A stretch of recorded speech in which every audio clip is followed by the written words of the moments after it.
Back at WrestleCon with my old friend Dutch Mantell, one of the greatest storytellers in the history of the business. So let's tell some stories. First of all, what are you up to? Well, I'm down here at WrestleCon, and I really enjoy my time at these events. And people ask me, "Do you come to see the wrestlers?" And I do, but I couldn't stand half of them sometimes when I was working. But I actually come to see the fans. To me, the fans, they're the most important people and sometimes you get such great ideas from just listening to the fans' thoughts on certain things. And that's what I find these fan events are good for, and they're good for me because I enjoy doing them. I find you one of the more creative minds in the business. Do you miss not being involved in creative right now? No, not really. No, not really? No, let me tell you about creative. Creative is the most thankless fucking job in the world.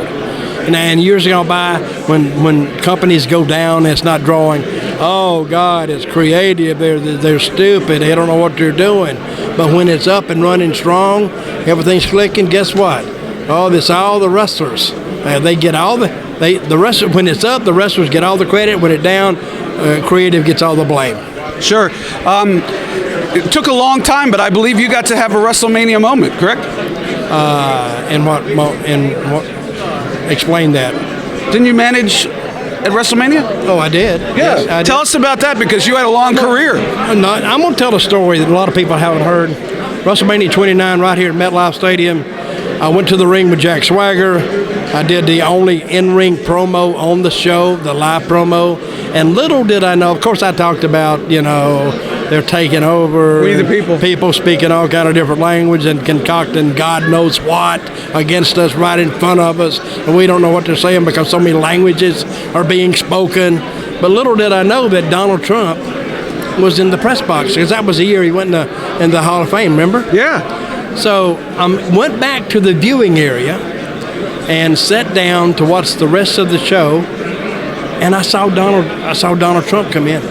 Wow. And he came in with his two sons and his daughter Ivanka.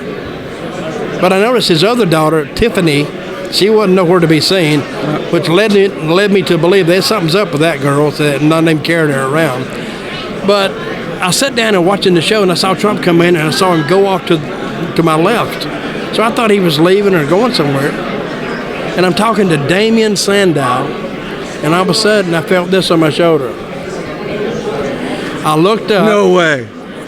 Calling me a liar? No, I believe it. No, I looked up, and I swear it was Donald Trump. And Donald Trump looked at me and said, "Loved it, loved the promo, tremendous, beautiful, And he says, "Great." So you think you gave him an idea? Well, I'm getting to that. And then he shook my hand, and he walked off. But little did I realize that when he walked off with my gimmick. Because all Make America Great Again is we the people on steroids. Now, some people have said, well, you probably got him elected. No, I didn't get him elected. I think the 63 million other people who voted for him had something to do with it. And I'm not a Trump basher because I can't even watch some TV stations now because it's Trump. But I have figured out this. Oh, if you're looking at this, folks, this is my book. What's the name of it? I forgot. Tales from the Dirt Road. Where could they find it? Well, you can find it on Amazon. Oh, wow.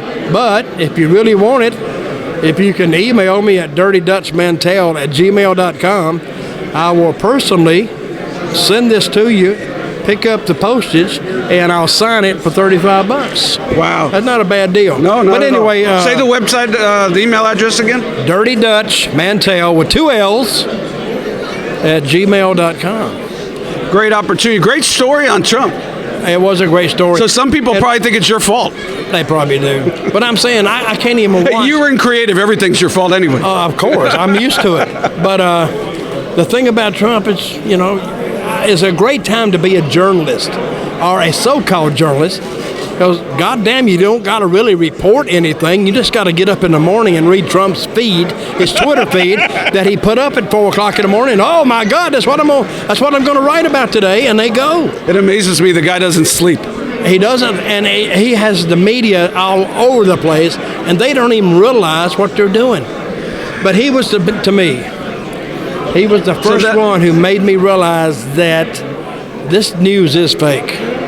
They report what they want to, and CSNBC and CNN are just opinion channels. Sure. So, hell, if I want an opinion, I can talk to you. Not a good one. Very cool story. We've heard a lot of WrestleMania moment stories on the Hannibal TV when we come here for these conventions, but that may be the best one yet. It's all your fault. Well, my good friend Dutch Mantell. Be sure to check out his book on Amazon. And I got another one too. It's called Tales. It's called what's it?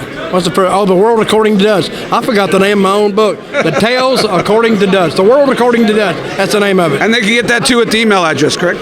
They can, because I've been hit on the head a couple 100,000 times, and sometimes my mind doesn't work too well. Well, glad to see you're doing well, and good to see you, my friend. Thank you.